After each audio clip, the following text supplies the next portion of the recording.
अस्सलाम वालेकुम dear friends.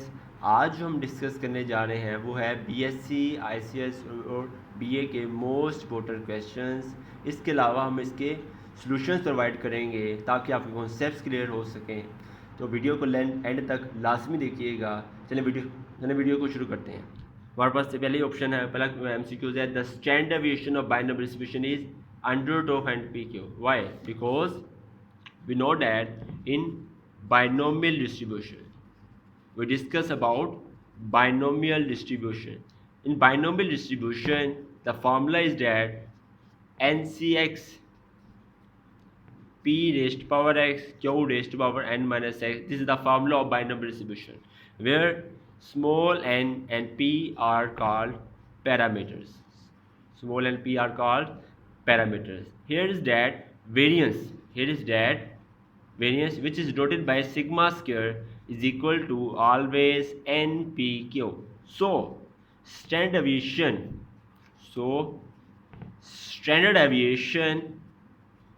is equal to sigma. We know that variance is sigma square and standard deviation is sigma is equal to is equal to under root of npq. So variance is equal to npq in binomial distribution and standard deviation is equal to under root of npq. Clear that? Next आगे move. For a binomial distribution the mean and variance are related by mean is greater than variance. Why? Because we know that mu is equal to mean. We know that mu is equal to mean. Here is the property of that mean is always greater than variance. In binomial distribution mean is always greater than variance. Got that? And the range of a binomial distribution is equal to 0, 1, 2, 3 up to so on n.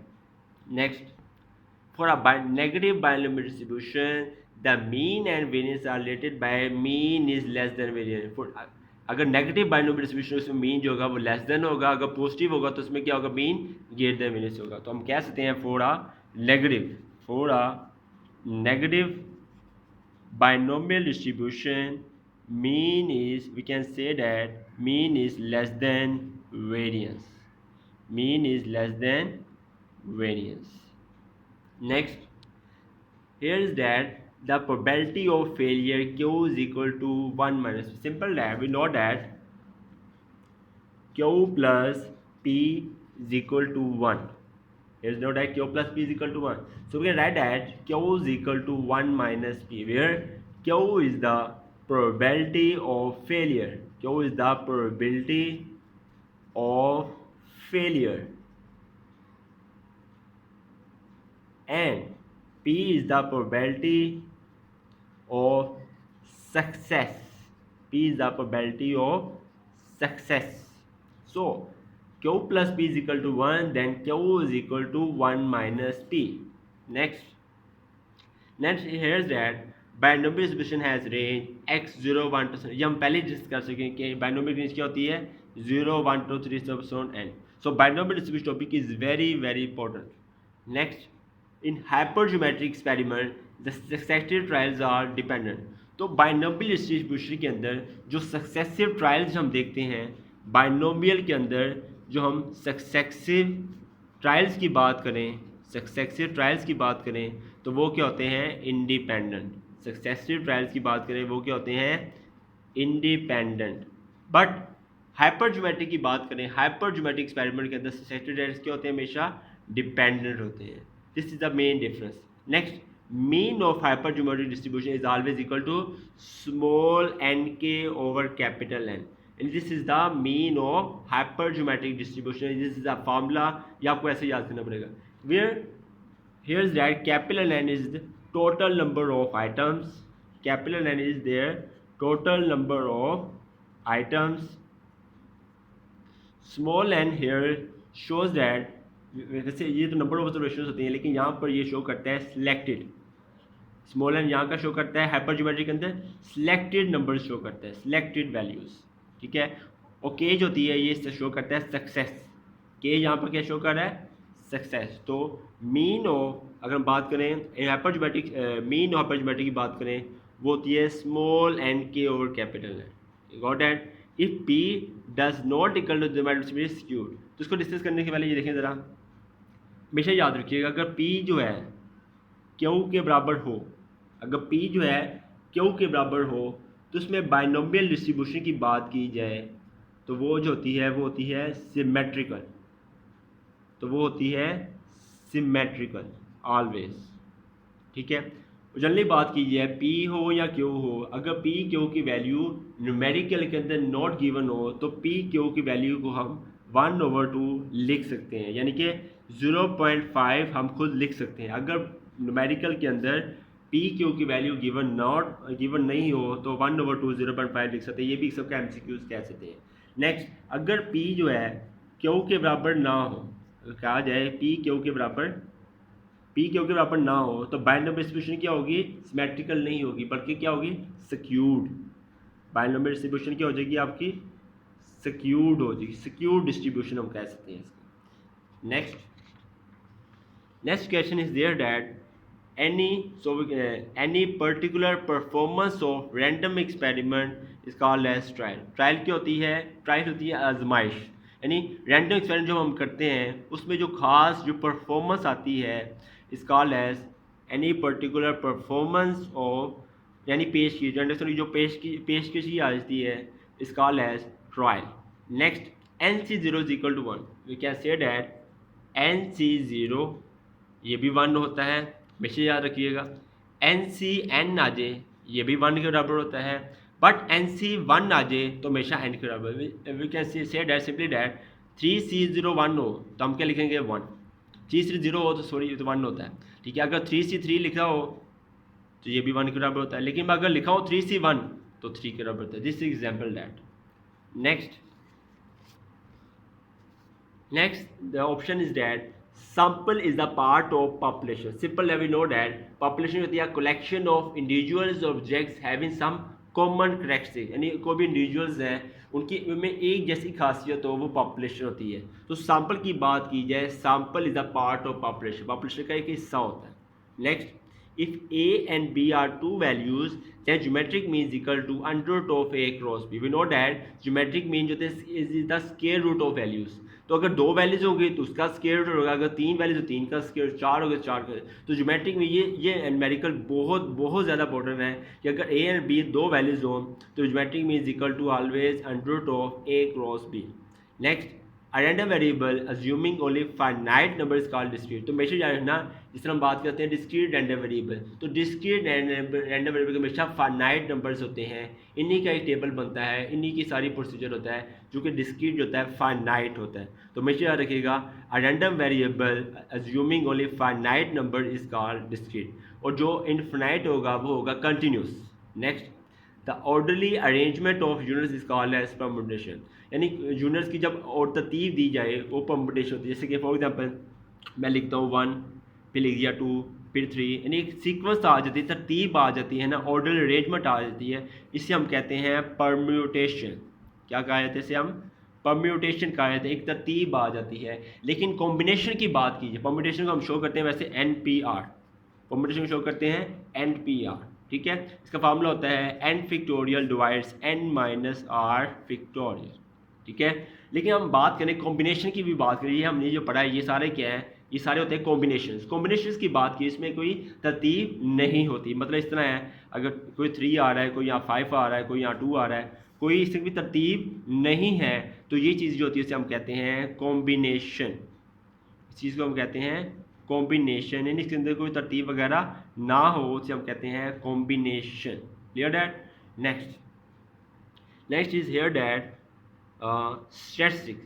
next is here that statistic is the characteristic calculated from sample data। simple that ये आपने ये main चीज़ आपने याद रखनी है कि जब भी अगर लिखा हो स्टैटिस्टिक, कि जब भी लिखा हो स्टैटिस्टिक लिखा हो तो स्टैटिस्टिक हमेशा याद रखना ये सैम्पल डाटा का शो करता है, यानी सैम्पल को शो करता है, हमेशा याद रखना स्टैटिस्टिक। जब ये बहुत इंपॉर्टेंट क्या नाम है MCQs है, अगर स्टैटिस्टिक लिखा हो तो हमेशा वो सैम्पल होता है। अगर बात की जाए पैरामीटर, ये आपने बहुत पढ़े होंगे, पैरामीटर की बात की जाए तो पैरामीटर हमेशा होता है पॉपुलेशन। तो उसको याद करने का तरीका भी बता देता हूँ। देखो ये एस से शो करता है, स्टैटिस्टिक ऐसे शुरू होता है, ये भी ऐसे शुरू होता है, पैरामीटर P से शुरू होता है, पॉपुलेशन भी P से शुरू होता है। तो हमेशा याद रखिएगा कि स्टैटिस्टिक जो होता है वो सैंपल होता है, पैरामीटर होता है पॉपुलेशन होता है. This is the main difference between statistic and parameter. Next move. Here's that an index number computed for a single community is called as simple. यानी एक सिंगल की बात की जाए, सिंगल कम्युनिटी की बात की जाए, उसमें इंडेक्स नंबर होता है, सिंपल इंडेक्स होता है. लेकिन अगर हम ज़्यादा की बात करेंगे, दो या दो से ज़्यादा बात करेंगे, तो वो होगा कंपोजिट इंडेक्स. नेक्स्ट, इन हाइपरजोमेट्रिक डिस्ट्रीब्यूशन कैपिटल हमें गिवन है स्मॉल 6, स्मॉल एन हमें गिवन है 2 एंड कैपिटल के स्मॉल के हमें गिवन है 3. तो हमें पता है मीन जो होता है हाइपरजोमेट्रिक के अंदर वो होता है स्मॉल एन के ओवर कैपिटल एन होता है. तो जैसे आपने वैल्यूज पुट करनी है अपने आप, उसमें आपका आंसर आ जाएगा 1. ठीक है.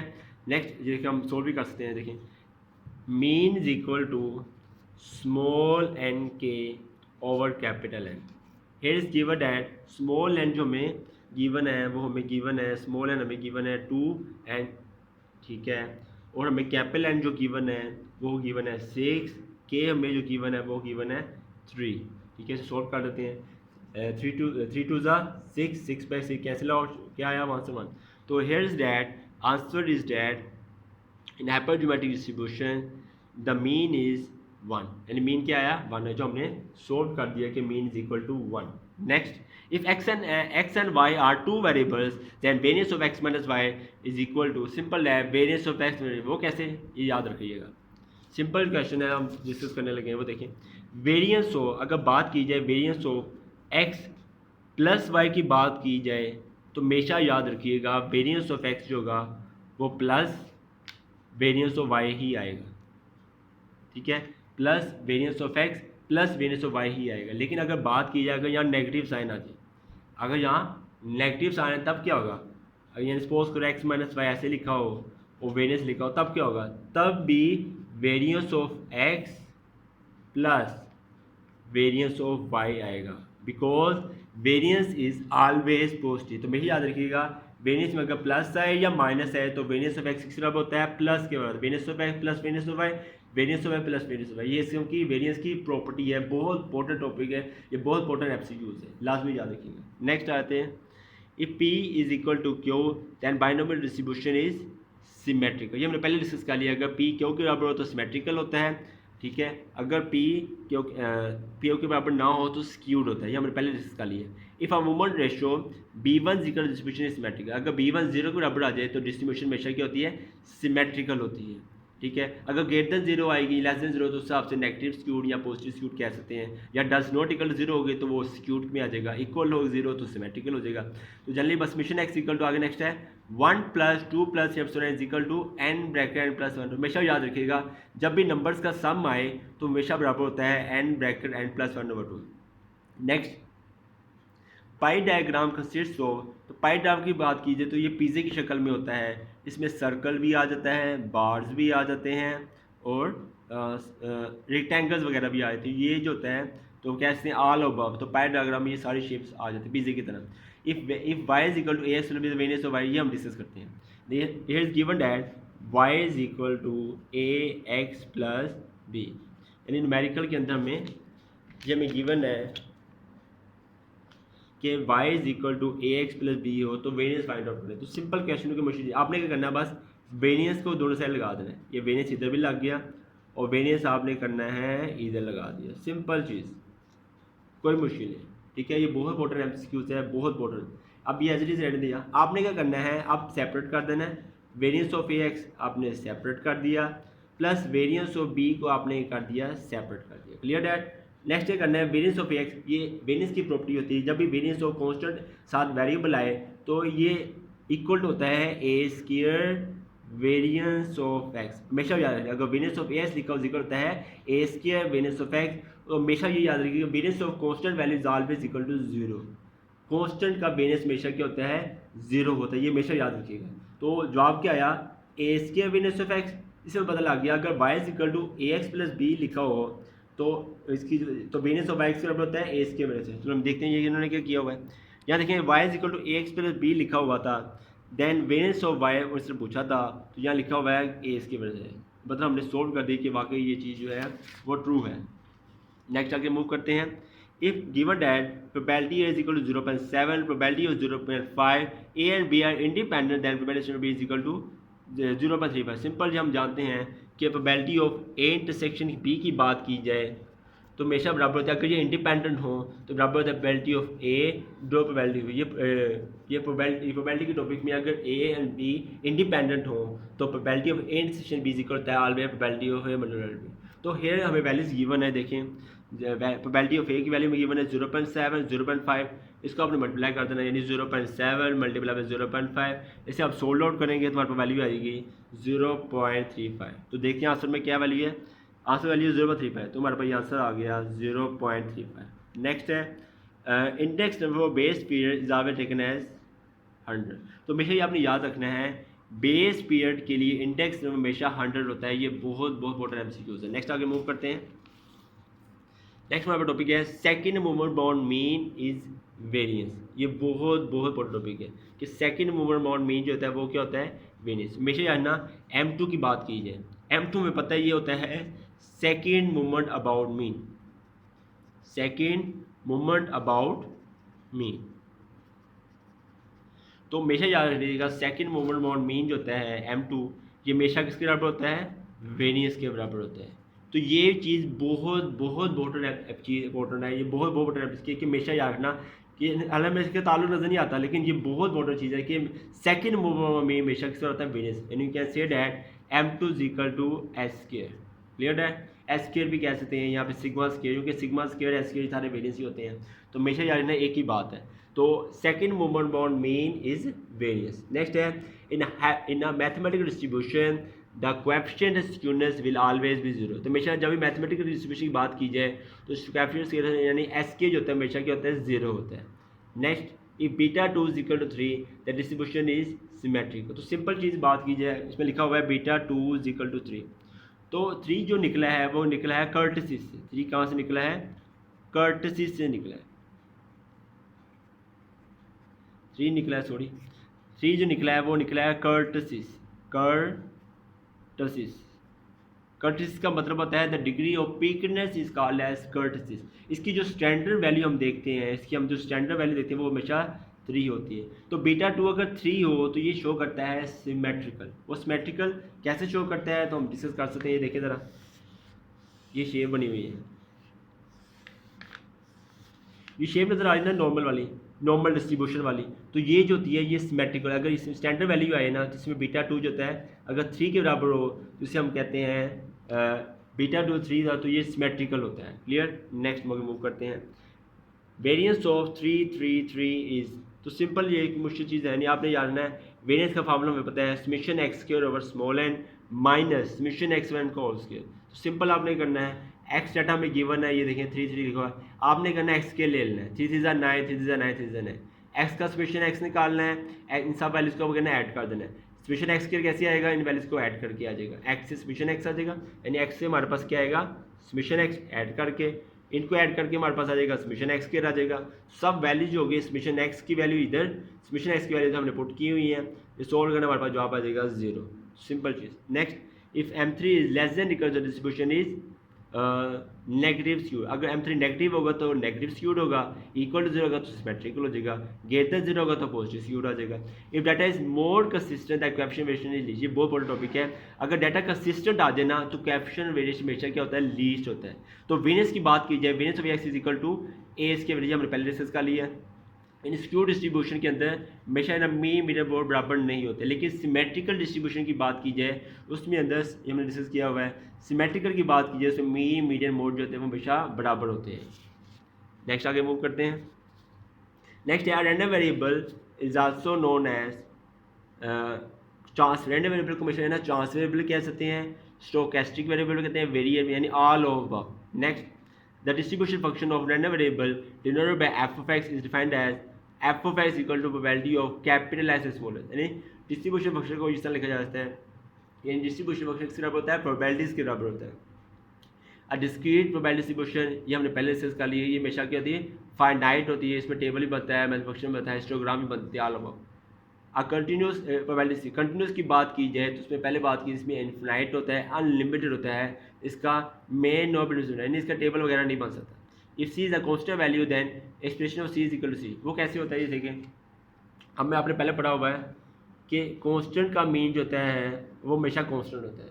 तो कांस्टेंट का मीन ही एक्सपेक्टेशन होती है, यानी एक्सपेक्टेशन जो होती है, हम बात करते हैं ना एक्सपेक्टेशन, तो याद रखिएगा एक्सपेक्टेशन होता ही मीन है, बच्चों का एक्सपेक्टेशन होता ही मीन है। तो कांस्टेंट का मीन जो होता है इसे हम लिख सकते हैं एक्सप्रेशन ऑफ सी, ये हमेशा किस बराबर, यानी कांस्टेंट का मीन आए, कांस्टेंट की एक्सपेक्टेशन आए, वो हमेशा की बराबर होती है सी के, यानी कांस्टेंट के बराबर ही होती है। Next is that if x and y are two random variable then expression की बात करें तो सिंपल ये प्लस ही रहता है, एक्सप्रेशन हमेशा प्लस रहता है, एक्सप्रेशन है प्लस एक्सप्रेशन ऑफ वाई, ठीक है। If x and y are two random variables then expression of plus होगा तो प्लस आएगा, माइनस होगा तो माइनस आएगा, ठीक है। If x and y are two random then expression x product होगी तो सिंपल प्रोडक्ट आ जाएगा, expression of x multiply expression isolated कर देना आपने। The sum of probability never exceeds 1, तो ये बहुत बहुत इंपॉर्टेंट एमसीक्यूज है कि प्रोबेबिलिटी सम का सम हमेशा क्या होती है 1 से बढ़ता नहीं, 1 तक होता है, यानी प्रोबेबिलिटी ऑफ एक्स जो कि लाई करती है बिटवीन 0 और 1 की तरह लाई करती है, इसलिए हमेशा जानना some variable never exceeds 1। The discrete random variable डोटेड by expression of y is equal to summation y probability of, यानी सिंपल हम कहते हैं, अगर हम कहा जाए कि एक्सप्रेशन ऑफ एक्स किसके बराबर होता है बताओ मुझे, तो आपने कहना है समेशन अपनी जगह एक्स भी यहाँ लगा देना है, प्रोबेबिलिटी ऑफ एक्स लगा देना है। अगर यहाँ y है तो यहाँ y आ जाएगा, यहाँ 2 है तो यहाँ 2 आ जाएगा, तो ये चीज़ आपने याद रखनी है, इसे हम कहते हैं expectation, expression x always equal to sum x p x, ठीक है। नेक्स्ट हम बात करते हैं expression of y minus mu का होल स्क्वायर की बात करें तो हमेशा होता है expression of y square minus expression of mu का होल स्क्वायर के बराबर होता है, ठीक है।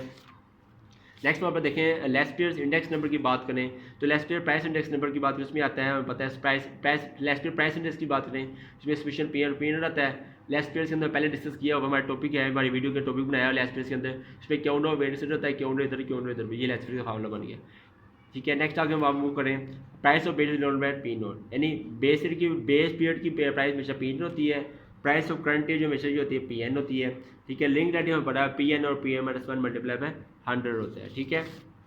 नेक्स्ट बात है joint probability of two individuals in n pieces, probability of joint की बात करें तो प्रोडक्ट आ जाएगी।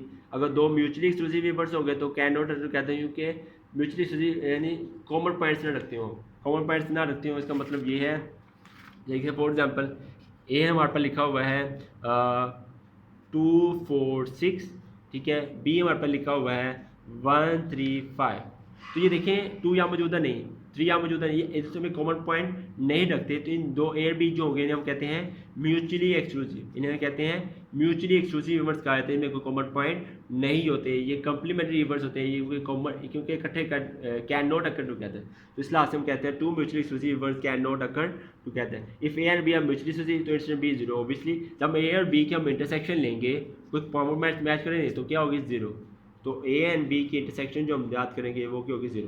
The conditional probability of A and B is note as probability of A divides B, तो हमेशा यार कंडीशनल प्रोबेबिलिटी की बात कीजिए, probability of A divides B के बराबर होता है ये given after condition is equal the probability of A intersection B divides probability of B, ये गिवन आफ्टर कंडीशन क्या है बी है, तो यहाँ आ जाएगा प्रोबेबिलिटी ऑफ बी, तो ये चीज़ जो करती है इसे हम कहते हैं गिवन आफ्टर कंडीशन, क्लियर है, ये लिखा हुआ हमने पहले, ये शो करता है डिवाइड, गिवन डिवाइड का साइन जो शो करता है गिवन आफ्टर कंडीशन शो करता है, ठीक है। यूनियन की बात करिए, यूनियन में हमेशा क्या आता है और आता है, यूनियन की बात तो ए और बी आ जाएगा। इंटरसेक्शन की बात की जाए यूनियन हो तो क्या आता है और आता है, इंटरसेक्शन की बात कीजिए हमेशा क्या आता है एंड आता है, एंड आता है, याद रखना, ठीक है। एंड में हो तो यहाँ क्या आती है प्रोडक्ट आती है, यूनियन और हो तो यहाँ प्लस आ जाता है, बस सिंपल है। और अगर लिखा हुआ है next 2 complementary words have no common point, चूँकि डिफरेंट पॉइंट्स रखते हैं, कंपाउंड इवन में ज़्यादा क्या कहते हैं मोर देन 1 आउटकम आ जाते हैं, आउटकम मीन्स रिजल्ट्स होते हैं, simple even consist of only, simple even हमेशा 1 आउटकम होता है, आउटकम जो होते हैं वो रिजल्ट्स होते हैं, ठीक है, जैसे 1 2 3 4 5 6 ये सारे जो होते हैं हम कहते हैं आउटकम, इन्हें हम क्या कहते हैं आउटकम्स कहा जाता है, यानी रिजल्ट्स कहा जाता है, ठीक है। नेक्स्ट देखिए probability of sample is equal to 1, p of s हमेशा की होती है 1 के बराबर होती है हमेशा, जैसे फार्मूला लिखा हुआ number in A number in S number sample 6/6 1, चूँकि सैंपल स्पेस के एलिमेंट्स होते हैं वो 6 होते हैं, सोल्व आउट कर देना। नेक्स्ट आपके पास एग्जॉस्टिव जो डिफाइंड है ए यूनियन बी सैंपल, अगर ए बी का यूनियन ले सैंपल स्पेस बराबर है जिससे हम कहते हैं एग्जॉस्टिव, ये हमने सोल्व किया हुआ है, एक सेट ले लिया 2 4 6 बी 1 3 5, यूनियन लेंगे तो साइड सेट वही आ जाएगा, जो एलिमेंट्स के अंदर है वो एलिमेंट्स के अंदर आ जाएंगे, तो ये A union B sample space आ जाएगी, तो ये आपके पास ऐसे एग्जॉस्टिव जो होंगे वो A union B is equal to sample space, clear. Next last हमारा टॉपिक है when the slope of regression line is negative, अगर slope of regression line negative होगी तो कोरिलेशन यानी आर वो भी नेगेटिव होगा, अगर रिलेशनशिप दो वेरिएबल का ना हो तो वो होल्ड नहीं करता। हम पता है correlation zero, regression coefficient zero होता है, कोरिलेशन जीरो एंड जीरो, लेकिन ए जीरो नहीं हो सकता। ए जीरो हो सकता है लेकिन ये जीरो नहीं हो सकता, ठीक है। आगे लिखा हुआ है the dependent variable is also known as regressor. हमेशा यानी डिपेंडेंट वेरिएबल की बात कीजिए वो रिग्रेसर का डील आपने लास्ट रखना है। रिग्रेसेंट, प्रेडिक्टेंट और एक्सप्लेन्ड वेरिएबल, तीन नाम है। नेक्स्ट इंडिपेंडेंट वेरिएबल की बात कीजिए, ये बहुत बड़ा टॉपिक है, इसका एज रिग्रेसर, प्रेडिक्टर और explanatory variable. The strength of linear relationship between two variables known as R, यानी strength of linear relationship is called the correlation coefficient, ठीक है। Correlation is noted by small R. The in the regression line Y head Y head जो होता है, हाँ Y head जो होता है वो डिपेंडेंट होता है, एक्स जो होता है इंडिपेंडेंट वेरिएबल होता है। कोरिलेशन हमेशा परफेक्ट पॉजिटिव का होता है अगर आर प्लस वन हो, परफेक्ट नेगेटिव का आर माइनस वन होगा, ठीक है। इन वाई हेड ए प्लस बी है, ए एंड बी जो हमेशा जाना ये पैरामीटर्स होते हैं, पैरामीटर वही जो पॉपुलेशन वगैरह होता है जी। सम ऑफ रेडियस हमेशा जीरो होता है, summation x minus x by is equal to zero. अगर आपको हमारी वीडियो अच्छी लगी हो तो काइंडली हमारे चैनल को लाइक एंड सब्सक्राइब कर दीजिएगा। अल्लाह हाफिज़।